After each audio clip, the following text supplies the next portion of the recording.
Start date 9/1/2017. Hi, everybody. Um, oh, wow, I'm broadcasting to myself.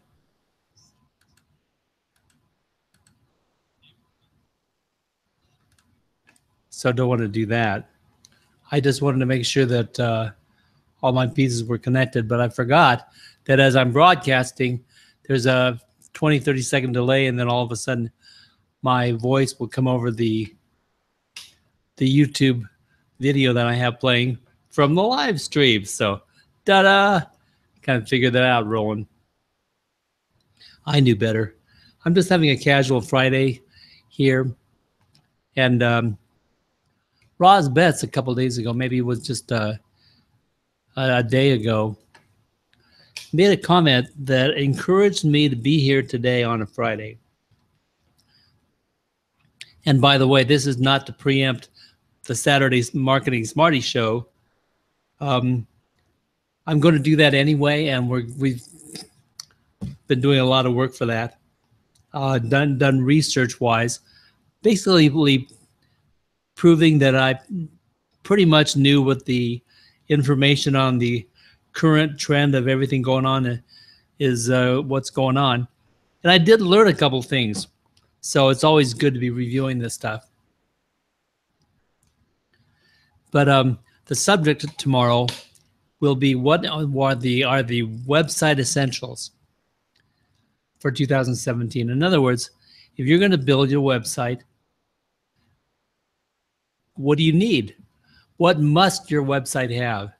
And I found that it's not a simple question as going down what one company says, the 9 essentials checklist, and then a couple of other companies said 11 essential points, and these are the things your website has to have.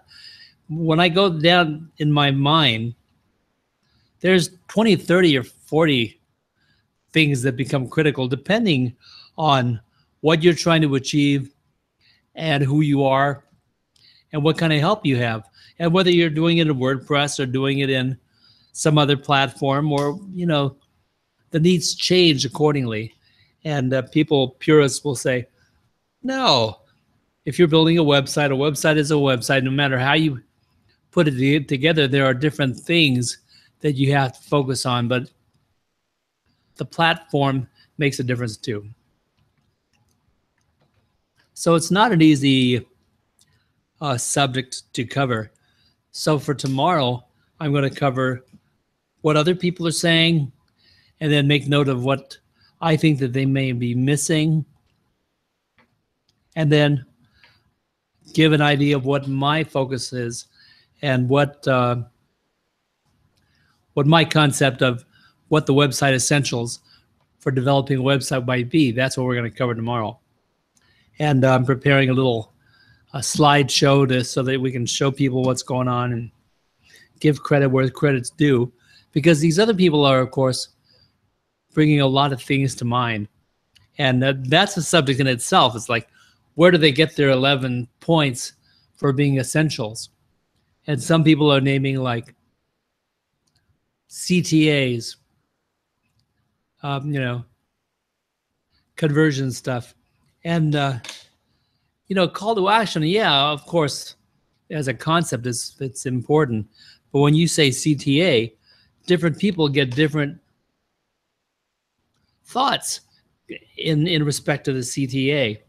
And so a checklist can be very misleading. That's one of the things that I'm going to bring up tomorrow.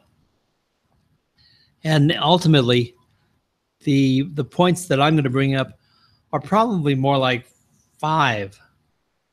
Because yes, you want to do all these things that they're saying. Their 9-point checklist and the overlap with their 11-point checklist and their 11-point checklist and their 10 points of interest. You want to look at all of these, because from each one you're going to get 1 or 2 or a couple of extra points. And someone's going to come up with something and say, I never really thought of it that way.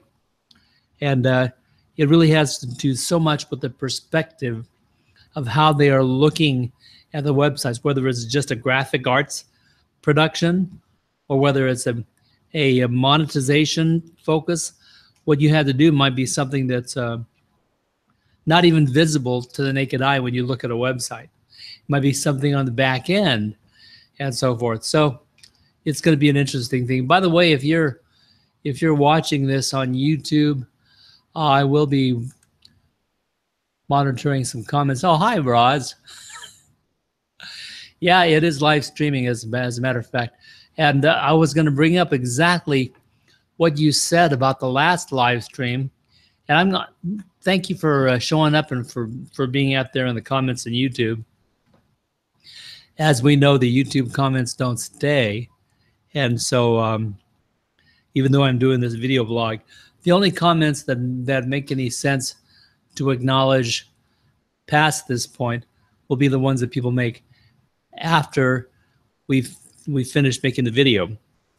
And so that's one of the things that I just don't like about the YouTube setup. And I think that they'll want to change that.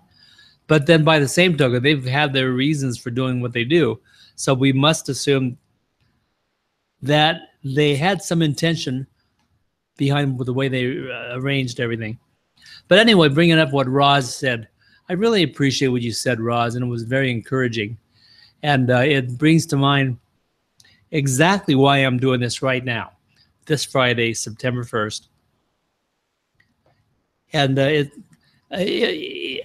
may be wrong about this, but with the way I do these Friday vlogs, I call them vlogs because I hate the word vlog. It sounds too much like blog. What was that, Roland? Blog versus vlog. So anyway, I like vlog, and probably I'll be one of the 2% of users to use the word term, and everyone else is going to say, listen to that jerk. He's calling it a vlog. Tough. But anyway, what went on from the last time was that Roz Bounty watched it in a replay. So Roz, appreciate you watching my replays on this stuff. But she commented in the comments after that, and so did Lowell Ann and a couple people there. But Roz Bounty, was finally getting around to this. She wrote, I finally was able to make time to watch the whole recording, Roland, and that the recording is about 25 minutes or so. And I meant it to be 15. So that says something about me, right? Zigzag and the go around, come around chat. I enjoy listening to your chats. I'm not exactly sure that means, but I think it's the nature of what I do when I'm doing this. I enjoy listening to your chats. That's what I feel when you do your videos, like you are chatting with me as a close friend, sharing opinions and ideas. I love it. And you know, that really captures my attention with that. Because what I want to make people feel like is that we are friends. Good friends or best friends, maybe not. Close friends, maybe not. But I want them to feel friendly to me.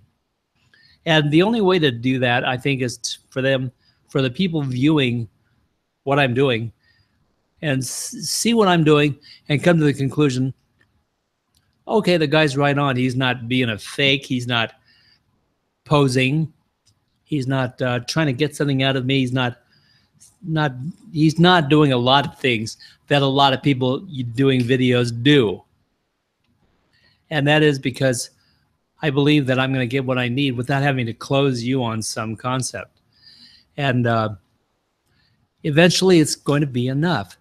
And the way it's going to be enough is for me to be as pure as possible with what I am producing content-wise. And then people with the strategic concepts are going to say, no, Roland, you got to have a closure. You got to have a referral at the end of your videos. You got to have a CTA. You got to direct them somewhere. Well, okay, go to DIYLivestreamingshow.com and look around. And that's my CTA. And, you know, the people tell me the law of averages, if you put it out there, they'll respond. In other words, if you show the duck the water, the duck will go to the water. And I guess that's mostly true, mostly true. But the thing is, I don't want my marketing based on ducks having to go to water because they're built for water. That's that might come into play, but I don't want that to be the reason that I snag them on some concept. And when it comes to followers, people who want to listen to the Smarty Show or listen to these Friday nonsense blogs or vlogs, whatever, I want them to be here because they want to be here, not because I caught their attention and happened to get them to click a button. I'm not into clickbait, and I do believe that if you offer something to people, and that is even suggestively offer something to people, you better damn well deliver it. And what clickbait is, it's a way to get people to click because they think something in their mind that they're going to go there and do something that they're expecting, and then they realize, oh, that's not what I thought it was. So they're looking at your stuff, and not for the reason necessarily that they thought that they were going there. And to me, that's deceptive. So part of what I'm doing is I want to be as true to myself as I can be and true to the people who are watching at the same time. And that's part of the definition of authority. Pardon me, authenticity. Funny how those words are so close. Authority and authenticity. I'm sure that they come from the same base root word, author, authorize, and whatnot. But very different in their connotation. Authority versus authenticity. And I think, to me, they should be one and the same. If you're being authentic, then you can be an authority in what it is you're being authentic in. Does that make sense? Somebody tell me that I'm not full of crap. But that's how I feel about that. So anyway, but what I wanted to convey today was that Smarties, the show on Saturdays, is taking a little bit of a turn, and we're going to start interviewing people as much as possible. Now, when I can interview someone, I'm going to probably go through one of the dissertations or a discussion, evoke a conversation, hopefully, like what I'm going to do tomorrow, and that is to talk about what websites need, essentials for 2017 and beyond. And the reason that it's only pertinent really to 2017, because somewhere during 2018, these things are going to change because they're in constant flux. But these are things that this is interesting. Most of the things that they're talking about, I've been doing for 2 or 3 years. I say most of them because some of them weren't even in existence a year ago. But 2 or 3 years ago, the things that I've been working on were apparently pretty close to right on. So it shows me that my judgment was pretty fair. And I'll have some things that I'll present tomorrow that were like confirmation that I'm on the right track, because someone told me something was true and that I better get off of the website bandwagon and websites are dead and several other declarations. And lo and behold, websites are not dead. They've changed, but they are definitely not dead. So I feel okay with the direction I'm on. But let's see. Roz Bounty says, I just had some flowers delivered for my happy birthday tomorrow from my twin sister. And that's funny. I had forgotten that you had a twin sister. So happy birthday to the both of you, Roz. Are you a September 1st birthday lady, or is that a delivery ahead of your birthday? So did it come on your birthday, or did they come ahead of your birthday? Just curious. Anyway, I have no idea how long this was, but basically I was intending for a 15-minute blog.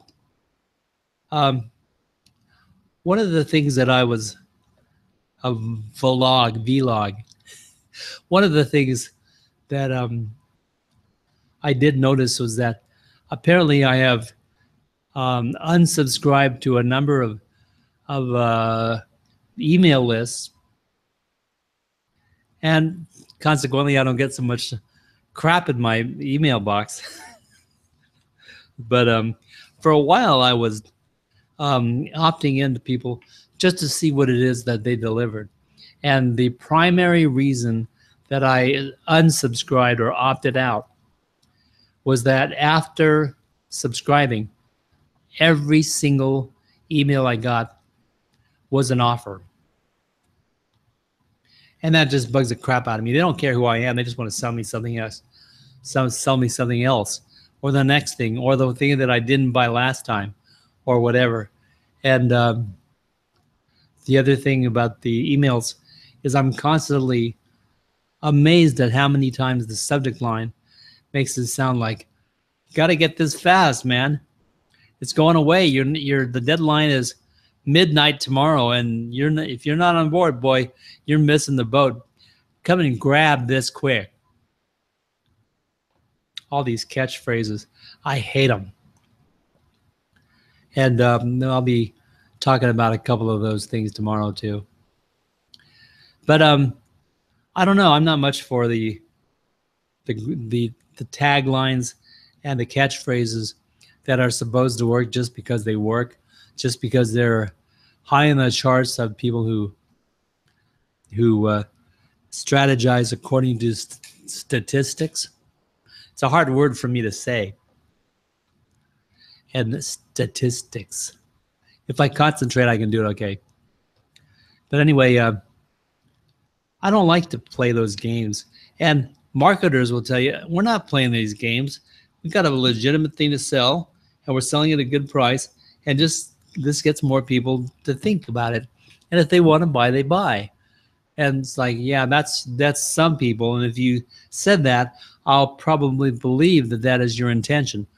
But dang it, that's not everybody's intention. They're just worried about how can we get more people to buy, not a better product or a more appropriate service for what it is that they want, but how can we get more people to buy this? Yeah, we'll get a few returns, but just buy, but sell. How to get the higher rate of return? I have the premise that's a little different. And that is, I only want the people to take stuff from me or buy stuff from me because they really want it. Is that too much to ask? I don't care if my sales are lower. But if I turn something over to you, if I deliver something to you, I want you to really want it. I don't want to mass pour the VCP plugin out to the world and say, everybody's got to try this. Not really, because if everybody were to try that, a lot of people are going to come back and say, oh, this thing sucks, man. It doesn't do what I wanted it to do. And I can't do this and I can't do that. Well, you know, a lot of that's because of user error, right? It's not supposed to do everything, and it's not supposed to be the simplest. It's supposed to save you money because it's goddamn free. And because it does the important things for free. And that's the calling card. That's the focus, or the unique value proposition, is that you can do these very important things for freaking free. Learn, grow a brain, right? And if you do that, you can do these things and connect and engage with people the best way possible for free. Well, I say for free, but you've got to have a WordPress website.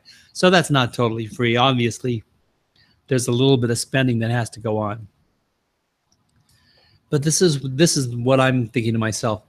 If enough people who really, really want my product and service buy into my product and service, and the VCP plugin is free, but learning how to use it wisely, that's what I teach, and that's what I charge for.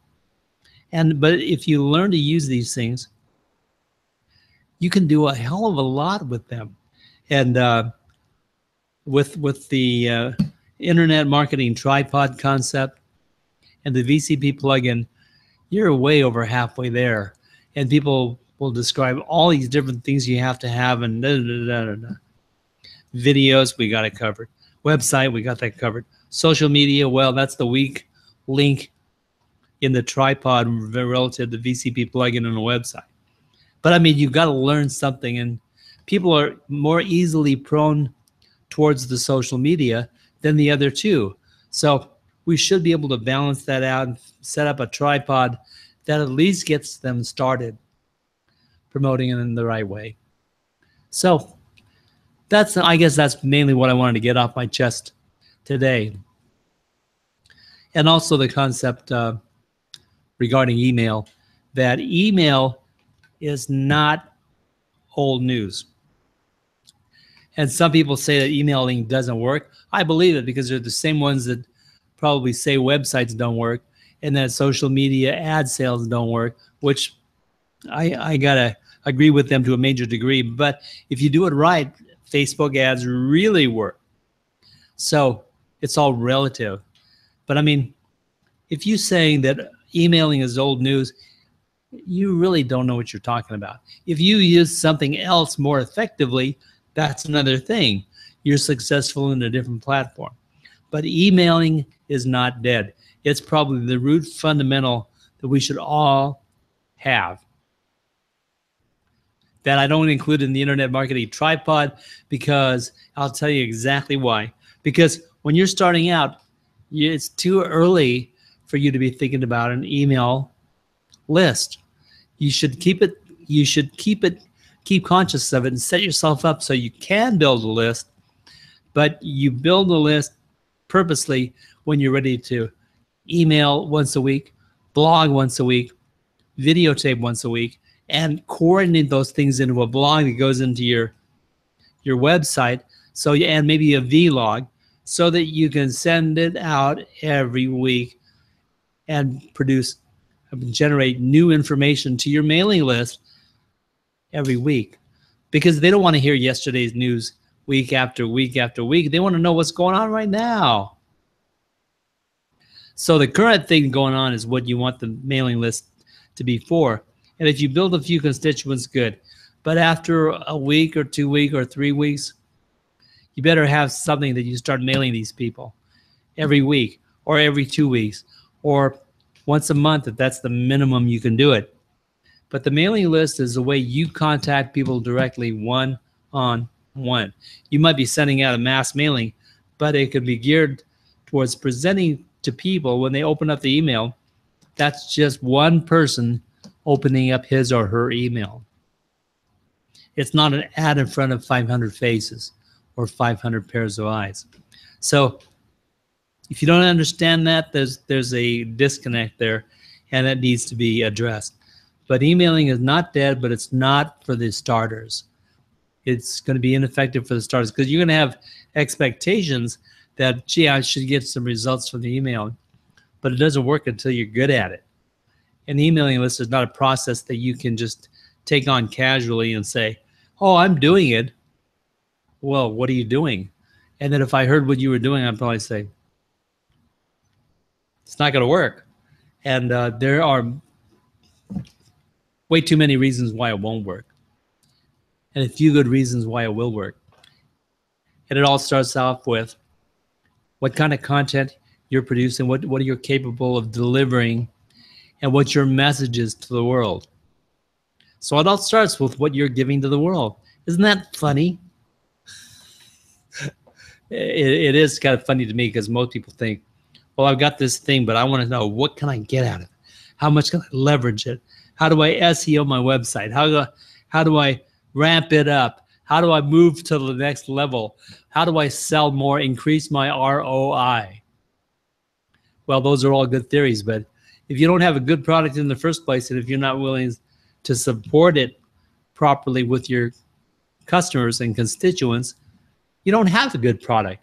You don't have a good business, and none of those things are going to work. And people wonder, why did it fail? So anyway, I'm going to sign off now. I was really happy to have you out in the periphery there, Roz Bounty, and thank you very much for showing up. And I've always appreciated your feedback.